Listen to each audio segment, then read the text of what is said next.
cambiare. Mamma, vieni. Vuole cambiare.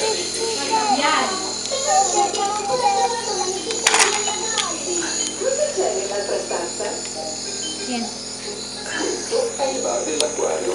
Oh, questa è la mia stanza preferita. Ciao Peppa, hai trovato un amichetto per la tua Goldie? Oh, e quel pesce lì? Il suo nome è Ginger, è il mio pesce rosso. Sai, mi piace molto l'acquario. A quanto pare alla fine Goldie ha trovato compagnia. Adesso Goldie non si sente più sola. E Goldie potrà venire a trovare